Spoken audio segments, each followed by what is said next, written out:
This content was created purely for entertainment and informational purposes. The creators of this vlog do not endorse drinking and driving, debauchery, underage drinking, public intoxication, speeding, street racing or any other form of delinquency. I'm just a guy, with a drink, talking about cars.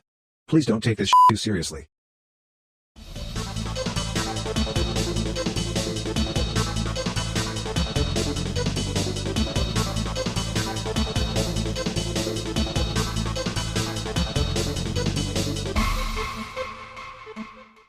Welcome back to Cocktails and Crankshafts. It's your boy, the Fat Man, the Africanized Honeybee, the Killer Bee, the CarGuyBlog05 at gmail.com guy, at 05Carl on Twitter, at 05Carl on Instagram, at 05Carl on Facebook. I am in Indianapolis, Indiana for a convention, and on the way in this afternoon, my flight flew not quite directly over the Indianapolis Motor Speedway. And as I'm looking out the window, I'm marveling at how big that racetrack is. And I know it's big because I've driven by it directly by the main road outside the speedway a couple of times when I was in Indianapolis previously. And it's big. I mean, and I've been to Darlington, I've been to Daytona, I've been to Rockingham, I've been to Gateway, I've been to Newton, Iowa, I've been to Chicagoland. Yeah, they're all big. But Indianapolis is friggin' enormous. I mean, it's got a road course and a golf course inside it. So, you know, big. Unfortunately, I didn't have my camera out and I couldn't get pictures from the aerial view while we were over the speedway. But that's neither here nor there because that's not really why I made this update. So I know I've mentioned a couple times and I didn't do a lot of detail on it, but last summer, August 31st of 2020, I left my employer of 15 years on a voluntary buyout. And it was a little scary for me to do that, but you know, I got a good severance package and I sold my house, so I had plenty of cash. I moved in with my mother, you know, 40-something-year-old man living in his mother's basement. We all know the cliche. But, you know, I went and added some additional academic credentials in the spring semester, and then I went back on the job market. And shortly before my trip to Las Vegas, I got a new job, and I started working on the 28th of June. I work for a community college. I am not an instructor. I'm more aligned with the workforce development, economic outreach side of the school. However, it's a good job. It's going to be a very interesting job, and it does relate back to my career and experience as an engineer. Now, I won't directly be doing technical stuff, but I'll be interacting with a lot of technical people, a lot of my fellow engineers. And ironically, now because of this job, I'll have more time on the hobby side to do all the nerd things that I used to love that my engineering career took away from me.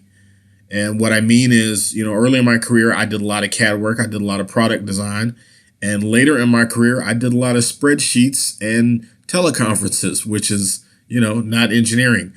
So in my personal life, I'll be able to get back to more fun things like machining and designing and developing oddball doohickeys. Mostly to scale for smaller, you know, desktop trinkets and whatnot. I won't be out designing actual cars or anything like that.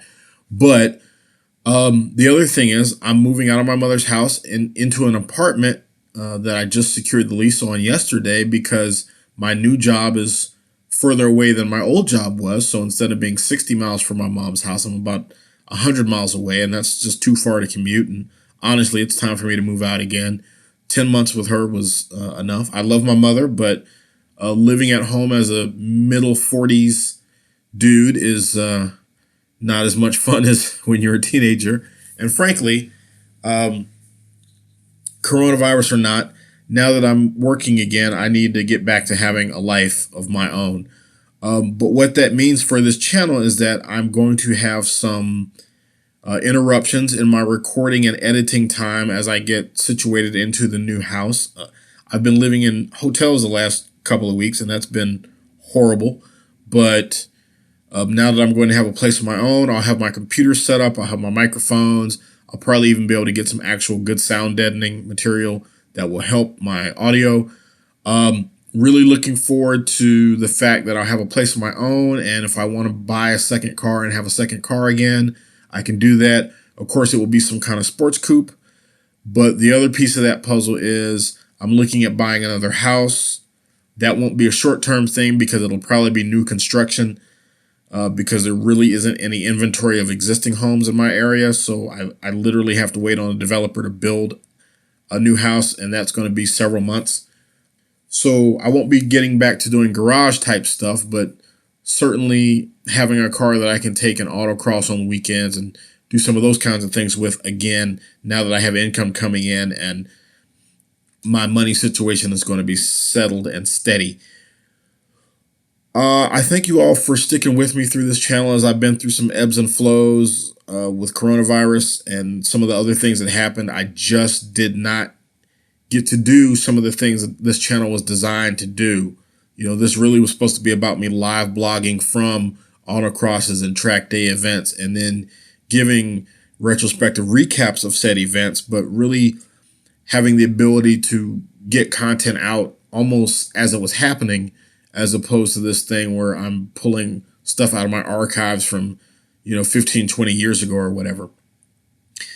But again, it's been a fun ride, and I hope you all stick with me as I go through this little hiccup here as I get situated in my new life, and we continue to grow this channel. And I thank all my listeners that have been with me and the new ones that come to the channel every day, and hopefully we'll continue to grow and I'll get better.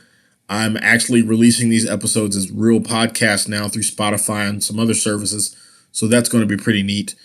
So if you're a podcast person, please check out Anchor or some of the other podcasting services for Cocktails and Crankshafts.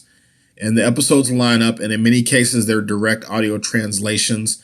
And in some cases, I had to do a little additional voiceover or whatever to make them work out because the YouTube stuff is obviously video-centric. But we're doing it, and we're going to grow, and May is still hanging in with me, and I may bring on some new co-hosts occasionally, and we're going to keep shooting for the stars. So thanks for sticking with me. Like, share, and subscribe and all of that stuff. Tell your friends, tell your family. Again, I'm not on Patreon, so I'm not begging for your money, but I do want your clicks. Holla.